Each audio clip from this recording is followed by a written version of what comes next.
வணக்கம் நேயர்களே, இது உங்கள் அபிமான ஊருக்குள்ள பேசிக்கிறாங்க நிகழ்ச்சி.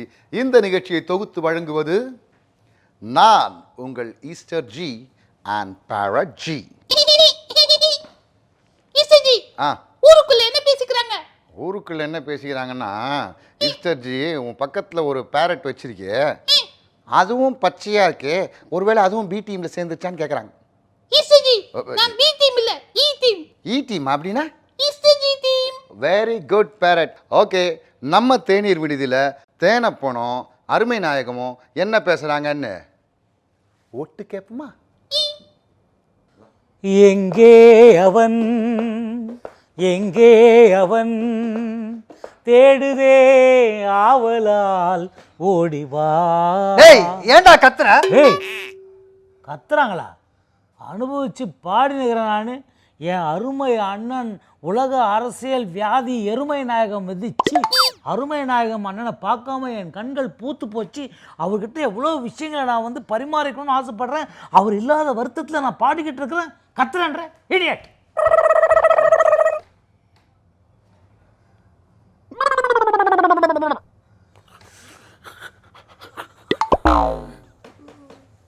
ஓ மை லார்ட், உங்கள் மந்தையில் இருந்து 2 ஆடுகள் வேறு வேறு பாதையில் சென்று விட்டன. இரண்டும் சந்தித்த போது பேச முடியவில்லையே. நீங்க பேசுறதான உங்களுக்கு பழப்பு. பேசுறத நிறுத்தாதீங்க. ஆரம்பிங்க வெட்டி பேச்சு. பாத்தியா, பல்லி பஞ்சு பேசிட்டு போகுது. அடே அடே தேனப்பா, எப்படா என்னை விட்டுட்டு இவ்வளோ நாள் இருந்த எங்கடா போனேன்? இல்லைண்ணா, எனக்கு கூட மனசு ரொம்ப கஷ்டமாக இருந்தது. அது திடீர்னு ஒரு முக்கியமான வேலை வந்ததால் நான் வந்து உடுமலைப்பேட்டை வரைக்கும் போயிட்டு வந்துட்டேன். உடுமலைப்பேட்டைன்னா அங்கே இருக்குது இந்த விழுப்புரம், அரியலூர், திருச்சி அந்த ரூட்டுன்னு நினைக்கிறேன். அட்டை அறிவு கட்டவன, உளுந்தூர் பேட்டடா அது. அம்மா என்ன நீ உளர்ற? உடுமலைப்பேட்டை நான் போயிட்டு வந்துக்கிறேன்.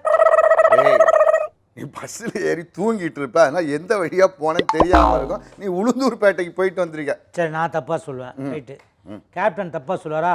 அவர் வேட்புமனு தாக்கல் பிறகு முதல் பிரச்சார கூட்டம் அதுதான் பேசுகிறாரு. அவர் கூட சொன்னார் மீட்டிங். நான் மீட்டிங் பார்க்க போயிருந்தேன். நான் ஃப்ரண்ட்டில் உட்காந்தேன். நான் அவர் சொன்னார் உடுமல்பேட்டு வார்த்தைக்கு வார்த்தை சொல்கிறாரு. அடே, எப்பயுமே இந்த பிரச்சாரத்துக்கு கூட்டத்தில் வெயில் அதிகம், கசகசன் தொண்டர்கள் டெய்லி அந்த பிரச்சனை இந்த பிரச்சனை, தலைவர்கள் வாய் தவறுறது உண்டு தான். அதனால் உளுந்தூர்பேட்டையை உடுமலைப்பேட்டைன்னு மாற்றி சொல்லிட்டு இருப்பாரு. 10 தடவை வாய் தேடி சொல்லுவாங்க. நான் உட்காந்து பார்க்குறேன்றான். என்னன்னு பார், இப்படிலாம் பேச வர. கடைசியாக அவர் வந்து உளுந்தூர்பேட்டை அப்படின்னு சரியாக சொன்னாரா? ஆமாம். அப்போல்லாம் நான் கிளம்பிட்டேன், கடை மூட்டுவான்னு சொல்லிட்டு கிளம்பிட்டேன். நான் வெளியே வேறு வந்து கடையில் மேட்ரு காட்டும் போது பக்கத்து சொன்னேன், என்ன உடுமல்பேட்டில் ஒரே வெக்கையாகுதுன்னா எல்லாம் சிரிக்கிறாங்க என்னை பார்த்து. நான் கோட்டைக்கு போகணும்னு ஆசை இருக்கும் போது நம்ம எந்த பேட்டையில் இருக்குன்றதை கன்ஃபார்ம் பண்ணிட்டு பேசணும் அப்படின்னு ஊருக்குள்ளே சொல்கிறாங்களா? சொல்கிறாங்க. அது இல்லாமல் இந்த மாதிரி 4-5 தடவை அழுத்தி பேசிட்டனால இப்போ உளுந்தூர்பேட்டையில் இருக்க மக்கள்லாம் ரொம்ப பயத்தில் இருக்காங்களா? அவங்களுக்கு என்ன பயம்? இவர் ஜெயிச்சு இவர் தானே முதலமைச்சர் வேட்பாளர், முதலமைச்சர் ஆயிட்டாருன்னு வச்சுக்கேன். அப்புறம் உளுந்தூர்பேட்டைக்கு செய்ய வேண்டிய நல்லதெல்லாம் உடுமலைப்பேட்டைக்கு செஞ்சுட்டாருன்னா நாங்கள்லாம் என்ன பண்ணுவோம்னு உளுந்தூர்பேட்டையில் பேசிக்கிறாங்கடா. சிம்பிள் தானே. உளுந்தூர்பேட்டில் இருக்கிற மக்கள்லாம் உடுமல்பேட்டில் போய் உட்காந்துக்க வேண்டியதான். அப்போ உடுமலைப்பேட்டையில் இருக்கவங்கலாம் ராயப்பேட்டையில் கொஞ்சம் இடம் இருக்குது. பேசுகிறேன். எனக்கு ஒரு டவுட்டு. என்ன? இப்போது நம்ம டீ கடையில் வந்து உட்காந்துக்கிறோம், வெட்டியாகிறோம், நமக்கு எந்த விதமான ஒரு இதுவும் கிடையாது. எந்த கட்சியும் நம்ம சேரல, வெத்து நம்ம அட்டடிக்கிறோம். அதனால் நம்ம வந்து ஒன்றும் பேசி வச்சுக்கிறதுல எதுவும் இல்லை, வாய்க்கு வந்தது பேசுகிறோன்னே. ஆனால் பொறுப்பாக இந்த மாதிரி கட்சி மீட்டிங்கு, இந்த மாதிரி தேர்தல் பிரச்சாரத்தெலாம் பேசுகிறவங்களும் இந்த மாதிரி நம்மள மாதிரியே எந்த ப்ரிப்பரேஷனும் இல்லாமல் பேசுகிறாங்களா, இல்லை எழுதி குறிப்பு எழுதி வச்சுன்னு பேசுகிறாங்களான்னு நீ கேட்குற? மச்சான் கபாலி கேட்குறான். கபாலி நான் கவர்னர், அவன் கேட்குறதுல நம்ம கபாலி ஊருக்குள்ளே ஒருத்தன் தானே. அப்போ ஊருக்குள்ளே பேசிக்கிறாங்கன்னு தானே அர்த்தம். ஊருக்குள்ளே பேசிக்கிறாங்கன்னு சொல்கிறா. இது மட்டும் இல்லாமல் குறிப்பெல்லாம் கண்டிப்பாக பக்கத்தில் இருக்கவங்கலாம் எழுதி வச்சுப்பாங்க, நம்ம எந்தெந்த பாயிண்ட்டுக்கு போகிறோம் அப்படின்ட்டு. ஆனால் கேப்டன் இருங்கன்னா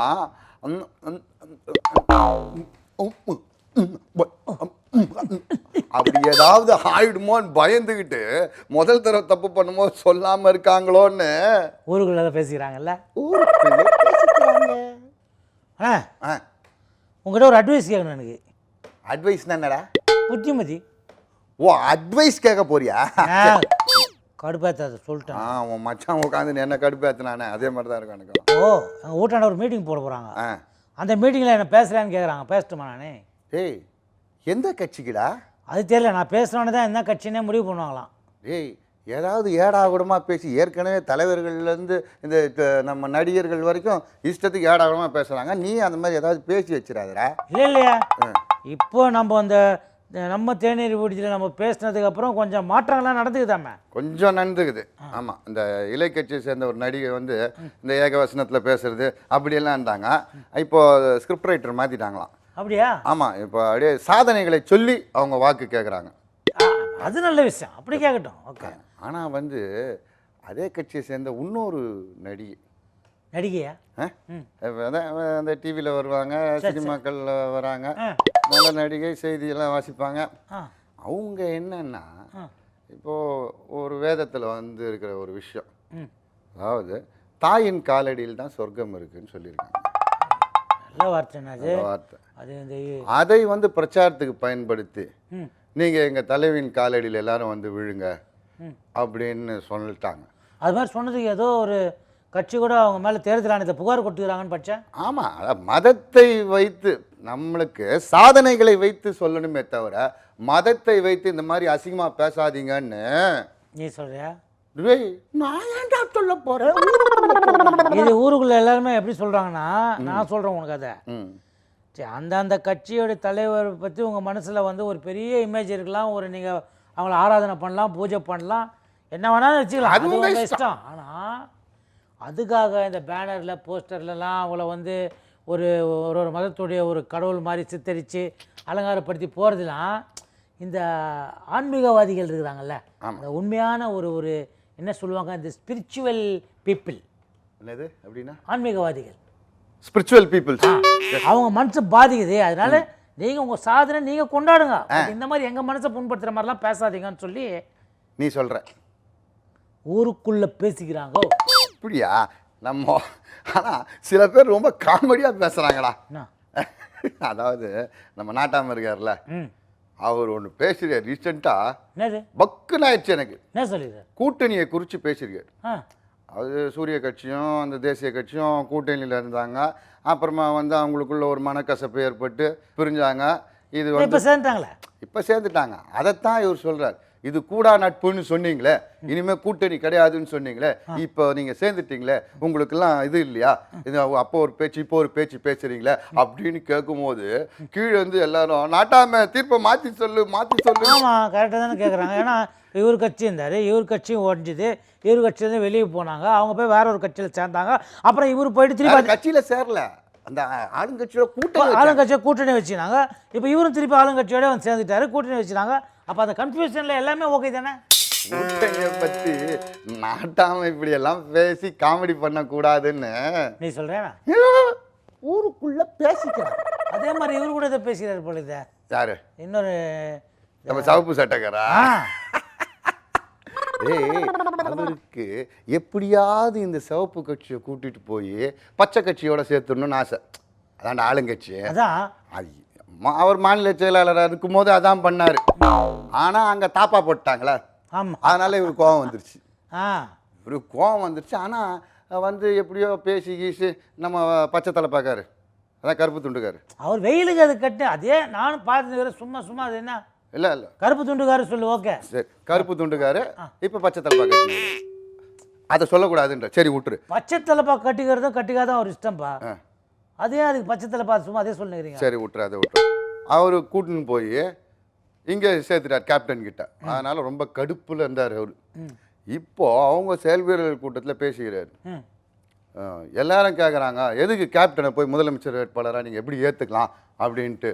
உங்கள் கட்சியிலே இவ்வளோ மூத்த தலைவர் இருக்காங்க, உங்கள் சகோதர கட்சியில் பெரிய பெரிய தலைவர்கள் இருக்காங்க, அவங்களெல்லாம் வந்து முதலமைச்சர் வேட்பாளராக போடாமல் இவரை ஏன் தேர்ந்தெடுத்தீங்க அப்படின்னு கேட்டோன்னு அவர் சொன்னார், இந்த ஆளுங்கட்சி இருக்கு, சூரிய கட்சி இருக்குது, அவங்க நிறைய தப்பு பண்ணிட்டாங்க, இவர் அவங்களோட தப்பு பண்ண முடியாது, கம்மியாக தான் பண்ணுவார், அதனால தான் ஏற்றுக்கினார். பர்சன்டேஜாக கம்மியாக தான் பண்ணுவாங்கன்னு சொல்கிறாருப்பா. இவ்வளவு மூத்த தலைவர் தன் சொந்த கட்சியை இவ்வளோ டேமேஜ் பண்ணிக்கூடாதுன்னு ஊருக்குள்ளே தான் கண்டிப்பாக பேசிக்குவாங்க. கண்டிப்பா எல்லாருமே பேசிக்கிறாங்க. அதே மாதிரி இன்னொரு மேட்ரு ஒன்று ஊருக்குள்ளே பேசிக்கிறாங்க, அது தெரியுமா உனக்கு? என்ன விஷயம்? இப்போது இந்த பச்சை தலைப்பா போட்டுருக்காரு, இதே கருப்பு துண்டுக்காரர் இருக்காரு, அப்படி சொல்லு. அவர் தலைப்பா கட்டுறதும் கட்டாததும் அவர் இஷ்டம். அவரை போய் அவர் வந்து என்ன பண்ணிக்கிறாரு, கடைசி நிமிஷத்தில் இது நான் வந்து எலெக்ஷனில் நிற்கலன்னு சொல்லிட்டார்ல, அதுக்கு பின்னால் ஒரு பெரிய காரணம் இருக்குன்னு கட்சிக்குள்ளே இருக்கிறவங்களே சொல்கிறாங்க. பின்னால் எங்கே இல்லையா, அந்த நோக்கத்தின் பின்னணியிலே ஒரு புதந்தி கிடக்கும் ரகசியம்னு ஒரு விஷயத்தை பேசிக்கிறாங்க ஊருக்குள்ள என்ன பேசிக்கிறாங்கடா? அதாவது கேப்டன் கட்சி இந்த கூட்டணியை வின் பண்ணி ஆட்சி அமைத்தால் கேப்டன் தான் முதலமைச்சர். அவர் முதலமைச்சர் ஏற்கனவே ஒத்துண்ட விஷயம் எல்லாரும். சரி வச்சுக்க விடு. அது அப்போ கருப்பு துண்டுக்காரர் என்னவா இருப்பார், ஒன்று துணை முதல்வராக இருப்பார், அதான் இருக்க மாட்டேன்ட்டாரா. அதுக்கப்புறம் வேறு ஏதாவது அவருக்கு எம்எல்ஏவாகவோ அமைச்சராகவோ இருக்கணும். அது வந்து அவருக்கு வந்து அவ்வளோ வந்து ஒரு விருப்பம் இல்லை. அதனால அந்த மாதிரி ஒரு எம்பாரசிங் சுச்சுவேஷன், என்ன சொன்ன, தர்ம சங்கடமான நிலைமை. எம்பாரசிங் சுச்சுவேஷன்ல அவர் மாட்டிக்க விரும்பலன்ட்டு பதுக்கிட்டாரு. பட் அது என்ன ஒரு அட்வான்டேஜ் இதுன்னா, நன்மை அட்வான்டேஜ் அவர் இல்லை சொல்கிறா, அதெல்லாம் கேட்டு தெரிஞ்சுக்கணும்டா. ஒரு வேளை இந்த கூட்டணி ஜெயிச்சு ஈவன் ஜெயிக்கலன்னா கூட ஒரு 30-40 எம்எல்ஏக்கள் வந்துட்டாங்கன்னா அப்போது ராஜ்யசபா எம்பியாக ஆகிறதுக்கு ஒரு விஷயம் இருக்குது. அது எந்த கான்ட்ரவர்சியும் இல்லாமல். கான்ட்ரவர்சி ஆனால் அதில் பெரிய கான்ட்ரவர்சி இருக்குது. அப்படியா? ஆமாம் ஏண்டாடே, இதே ஃபார்முலாவை தான் யூஸ் பண்ணி நம்ம ஆளுங்கட்சி கூட தோப்பு கட்சிக்கார் பேசியிருந்தார். ஆமாம். ஆனால் அவங்க அதெல்லாம் தர முடியாது, ஒரு 1 2 5 10 அப்படின்ற மாதிரி தான் பேசினோன்னு வாக்குறுதி கொடுக்க மாட்டேன்னு சொல்லிட்டாங்க. ஆமாம், கொடுக்க மாட்டேன்னு சொல்லிட்டோன்னு தான் இவர் யாரா கொடுப்பான்னு பார்த்துக்கிட்டு இருந்தார். சரி இங்கே கூப்பிடுறாங்களே இங்கே போவோம் அப்படின்ட்டு இங்கே வந்துட்டார்.